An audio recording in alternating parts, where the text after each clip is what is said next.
hari ini ada laporan tujuh desa. Kalian konfirmasi dengan desa-desa yang lain yang kami laporkan.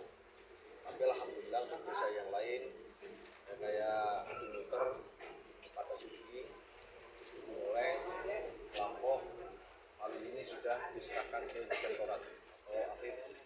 Jadi kami hari ini melaporkan 7 desa. 7 desa itu diantaranya satu Karangdempel, kemudian Limbangan, terus Babakan, Lengkong, Karanglo, Larangan, Gunung Gede, Bulak Kelor dari Ketanggungan. Jadi insya Allah kami juga akan merambah ke desa-desa lain. Karena apa? Ternyata untuk BD atau ADD di desa-desa itu banyak penyimpangan yang dilakukan oleh begitu ya, dan banyak pula dari oknum yang lain itu mengatakan kepada kami ya, minta tolong jangan ini jangan, tapi saya enggak.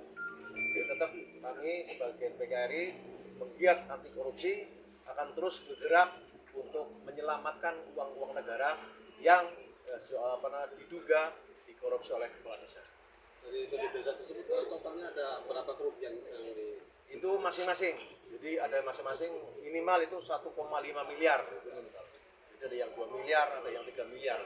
Bahkan yang sudah audit ya oleh Inspektorat dan Kejaksaan ini memang fantastis banget nilainya. Ya, fantastis banget. Ini memang kami nanti berharap dari BPK turun ke desa atau KPK turun ke desa karena kerugiannya itu masing-masing ada 1, sekian miliar, jadi di atas 1 miliar. Jadi ini sangat riskan sekali di Kabupaten Brebes untuk desa-desanya.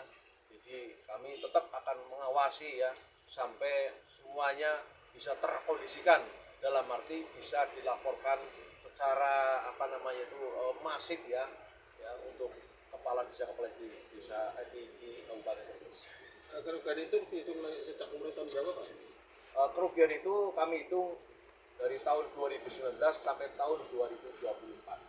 Nah, begitu bagi kepala desa yang mungkin menjabat dari tahun 2019 ke tahun 2024, kemudian kepala desa yang menjabat dari tahun 2020 sampai ke 2024 ya, itu minimal kerugiannya itu 1,5 miliar masing-masing. Seperti itu. Harapannya Pak setelah laporan ini? Harapan kami bekerja sama dengan APH, aparat penegak hukum ya, dan Afif ya, Inspektorat untuk segera menindaklanjuti laporan-laporan kami. Karena apa? Laporan kami itu asli dari masyarakat, bukan sekedar kami lapor mentah, bukan, tapi ini laporan dari masyarakat, informasi langsung dari masyarakat yang melihat langsung ke lapangan. Artinya datanya bisa dipertanggungjawabkan. Datanya bisa dipertanggungjawabkan dan fotonya juga ada. Kami juga langsung terjun ke lapangan, ternyata banyak tumpang tindih anggaran dari mungkin aspirasi, dari mungkin dana provinsi yang lain ya, ini dari ADD, dan banyak yang tumpang tindih. Jadi kemudian banyak ADD yang sudah dianggarkan kemudian tidak dilaksanakan sampai tahun 2024. Contohnya anggaran 2019 tidak dilaksanakan sampai tahun 2024. Mungkin ya karena ada informasi dari masyarakat bahwa kepala desa itu dilaporkan, maka sekarang banyak pembangunan yang istilahnya notabene anggaran tahun 2019 2020 dikerjakan pada tahun sekarang. Gitu. Jadi untuk kami informasikan untuk Gedung Oleng ya, ini masyarakat Gedung Oleng yang datang, Gedung Oleng itu sudah digelar perkarakan. Dan insya Allah Gedung Oleng tidak ada lagi celah untuk mengembalikan. Karena sudah 60 hari lebih, maka nanti akan dilimpahkan ke Bitsus dan akan diadakan untuk penyidikan, pemeriksaan atau BAP, dan insya Allah dalam waktu dekat ini akan ada penangkapan dari Gedung Oleng. Jadi jangan risau. Gedung Oleng, jangan. Untuk Gedung Oleng kerugiannya berapa, Pak? Gedung Oleng itu untuk yang aslinya, yang asli yang sudah dipaparkan kemarin itu 574 juta. Tapi dalam tanda kutip ada hal-hal yang mungkin ya ini juga akan ditambahkan itu 3, sekian miliar. Tahun berapa tuh? Ya, dari tahun 19 ke tahun 2020. bukan Pak. Ini kerugian yang fantastis, ya kan? Nah, ini bagaimana kinerja dari aparat ya? Kenapa? Sudah diaudit loh dari 2019 ke 2024. Kenapa ada kerugian sampai 3 miliar tidak terdeteksi? Makanya kami berharap teman-teman dari KNPKRI kita ayo bareng-bareng ya untuk mengawasi uang negara yang sudah digelontorkan. Ya, apalagi sekarang ada dana koperasi, ya koperasi merah putih. Ini dananya fantastis juga. Banyak kepala desa yang memilih ketua koperasi itu KKN. Jadi ada saudaranya, ada anaknya, ada semuanya. Makanya kita tetap akan mengawasi. KNPKRI tetap walaupun ada tekanan-tekanan dari pihak lain atau oknum-oknum lain, KNPKRI tetap akan terus maju untuk memberantas korupsi di Kabupaten Brebes. Selain Kedungoleng Pak, itu kan Kedungoleng dilaporkan dalam lima desa lain. Ya, Pak. selain Kedungoleng ini ada Kemurang Wetan. Kemurang Wetan itu sudah ditemukan.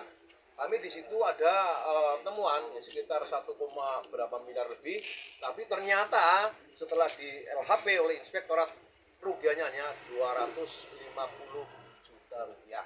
Ini berkemungkinan besar untuk bisa dikembalikan dan saya yakin bisa dikembalikan. Nah, untuk itu kami butuh ya dari kerjasama dari media-media yang lain untuk bisa mengawasi ya secara komprehensif ya. Kami juga siap dari KNPKRI untuk menerima laporan-laporan dari panjenengan semua. Kami tetap berkonsisten untuk terus mencegah dan memberantas tindakan korupsi yang dilakukan oknum-oknum pejabat atau birokrasi yang lain. Satu lagi, progres untuk Lampok gimana Pak Budi? Proses untuk Lampok di kejaksaan sudah selesai, sudah diserahkan ke inspektorat. Kita nunggu hasil dari LHP inspektorat.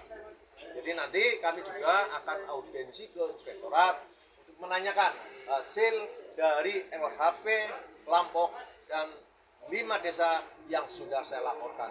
Jadi kejaksaan juga menunggu ya. Karena kejaksaan sudah melakukan kinerja dalam arti yang 5 desa yang sudah saya laporkan sudah selesai semua, diserahkan ke inspektorat dan kejaksaan menunggu dari LHP inspektorat. Pak, satu lagi Pak, ini kan dari 2019 sampai 2024 ya Pak ya. Itu kan ada inspektorat Pak. Artinya setiap laporan pertanggungjawaban itu melalui ada inspektorat. Itu menilainya ada kalau inspektorat seperti apa Pak? Gini, jadi saya tidak menjustis ya. Mudah-mudahan semua transparan ya.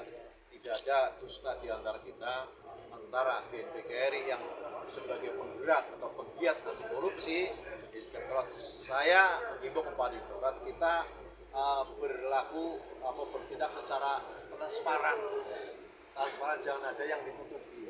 Kalau itu memang kepala desa korupsi, katakan korupsi.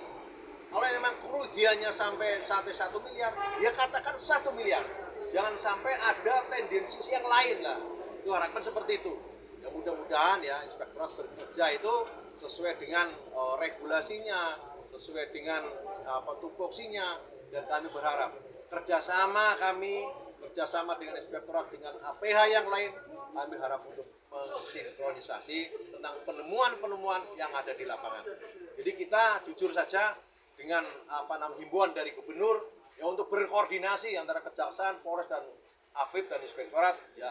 Oke, kerjasama dalam arti untuk menindaklanjuti laporan-laporan kami untuk laporan tindak pidana korupsi yang ada di Kabupaten Brebes. Harapannya saya seperti itu. Jadi koordinasi untuk menindaklanjuti tindak pidana korupsi, bukan koordinasi dalam arti tindak korupsi. Itu Pak. Cukup ya Bang Roni, Bang Ito. Ya, terima kasih atas Waktu Pak. Oh siap.